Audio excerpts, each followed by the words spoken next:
It's a fairly rare thing in 2025 to find a new game that doesn't treat gamers like they just wandered off the bus on a field trip. I can understand the worry. If people get lost nowadays, they don't just stop playing, they take to the internet and complain about how broken and or woke your game is. But the complete lack of real-time map or quest markers in Rogue Factor's Hell Is Us forces you to do something almost unheard of in our modern screen age. Pay attention for more than 30 seconds. I bet you're not even paying attention now. The fictional 90s setting of Hedaya is split into a series of open areas filled to the seams with mysteries, which often require you to travel back and forth between them, sometimes dropping them all together like a crossword you can't finish until the solution presents itself hours later while you're counting the bathroom tiles. It's game design that's both compelling and risky, giving you reasons to reach every reachable corner of its world, but which will certainly alienate those of limited patience.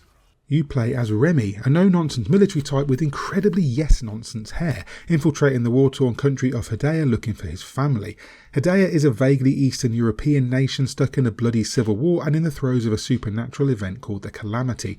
Death and suffering have torn the country apart, and the Calamity has unleashed the Hollow Walkers, otherworldly entities that prey on humanity's negative emotions. While investigating his own parents, Remy finds himself at the centre of a conspiracy that revolves around an ancient order sworn to defend the world against the Calamity. Although it wears the clothes of one and can certainly fool a casual onlooker jogging past the screen, Hell Is Us is not a Souls-like. You don't have limited heals, you don't need specific points to level up, and crucially, enemies don't respawn when you die, save or fast travel. They do periodically repopulate the areas you've cleared, like especially violent seagulls, but you can empty whole areas and save, die or move multiple times before they do so. Of course, if you really can't enjoy a game that isn't pounding you into sandwich paste every 6 seconds, you can go into the difficulty settings, turn on death penalties, up the difficulty, and activate enemy respawns. In the default setting, it's a cakewalk for the first 10 hours or so before enemies start to get noticeably tougher, by which time you should have a solid grip on Remy's strengths and abilities. Hollow Walkers can only be harmed using limbic weapons, special tools that react to the emotional power of your enemies. Grief, terror, ecstasy and rage take the place of the usual colour-coded elements you'd see in action games, and each one shapes the weapons Remy wield differently. They aren't noticeably different from, say, water, fire, radiation and poison really, but points should be given for at least trying on different hats. Weapon skills come in the form of glyphs, which you can slot into weapons imbued with the corresponding element and allow you to unleash powerful attacks. They don't always feel effective and it's not clear what they do at times. Drowning enemies in grief sounds pretty metal, but in reality it just slows them down a bit. There are also neutral glyphs, which give you things like shields and a handy healing spell that draw on your weapon's limbic energy reserves, which is like mana, I guess. On the other hand, you have Remy's drone, which in this 90s setting is still more advanced than anything we have nowadays. It not only helps you to scan and decipher ancient text, but allows various NPCs to communicate with you and can aid you in combat. Equipping it with modules allows it to do some crazy stuff like lifting Remy up for a deadly drop attack or distracting enemies so you can focus them down. Walkers that emit lights of one colour or another will contain one or more anomalous haze entities, powerful foes that you'll need to destroy before dealing with the walker itself. Remy's stamina and health are tied into a single stat called Endurance, which means the less health you have, the less stamina you have to deal damage, block and dodge. It's a clever system balanced out with a pulse healing system that lets you recover greyed out health with a timely click of the right bumper. With correct timing, it's possible to stay healed up without ever using items or spells. There's no XP levelling here outside of Remy's weapons growing in strength and power. There are no skill trees to trawl through or decipher like you're learning another language, no arbitrary stats to inflate, just a few items to equip and the aforementioned glyphs, which do increase in tier as you progress. But combat is only one facet of Hell Is Us. The primary drive is exploration and discovery.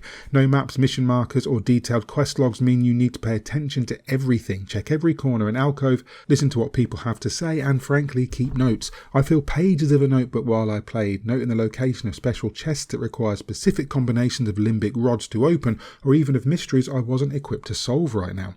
A veteran journalist named Tanya provides support for Remy in between calling him a wanker, researching things he finds to learn more about the areas of Hedaya and unlock hidden vaults of knowledge, while helping the ancient order of the Vigil will see you completing good deeds for people and closing anomalous time loops. While these activities offer great rewards, the former are something special. Around Hedaya, you'll find refugees hiding from invading Sabinian soldiers, and Hell Is Us does not shy away from showing the horrific side of war. In fact, there are times where it may feel a little bit too unflinching. There's some imagery in this game that will be hard for some people to look at and will almost certainly trigger those who have seen such things in the real world, but it pulls no punches. It's because of this performing good deeds for the people feels like its own reward, giving you a warm little glow inside knowing you saved a baby from starvation, reunited a family, or freed an abused animal. It's a fairly good looking game with a variety of locations, including a glimmering lakeside, mist-shrouded ruins, a smoke-wreathed shell-shocked town, and a library in flames. There's fast travel facilitated by an APC, but it's limited to dropping you in a certain location in each area. You can travel back to it via most save points, but that's the extent of the fast travel system. Sometimes it gets a little bit tiresome trying to remember where everything is, but it helps you memorise the landscape. Oh, there's also no white or yellow paint daubed everywhere. If there's a ladder you need to use, you'll have to look for it. Remy himself, voiced by Human Revolution's Elias Tufexis, is a surly character, and it took me a while to warm to him. He's fairly atypical, being a gruff military type with a troubled past, but he's revealed early on to be a high-functioning sociopath driven by his own moral compass. He doesn't seem the sort to spend time searching for a lost teddy bear while extra-dimensional monsters are chewing his coattails, but it's a comparatively minor suspension of disbelief. Hell Is Us reminds me of titles like Resident Evil 2 and Remnant from the Ashes, giving you worlds to explore and puzzles to solve without obvious solutions.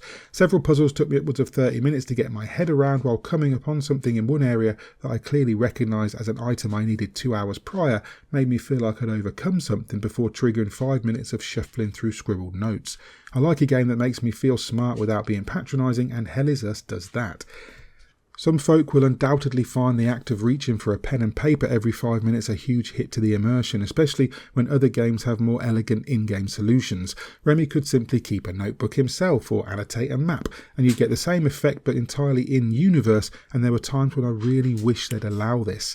That said, Rogue Factor have created something special in Hell Is Us. You can spend endless hours here picking away at each area and still find things to puzzle you, and the story told through interactions with people and well-animated cutscenes is never less than compelling. The central mystery dragged me on, preventing me from wasting too much time struggling with puzzles because I was hungry for answers. It repeatedly made me feel clever, even if a lot of its head-scratchers share DNA with Resi's convoluted puzzles. I mean, why use a simple key when you can make people carry around huge stone emblems instead, right? The combat is also fun and challenging without punishing you for the sake of it. In a year of surprise hits, I'm happy to put Hell Is Us with Expedition 33 and the first Berserker Kazan on a list of games I simply wasn't expecting to be this good.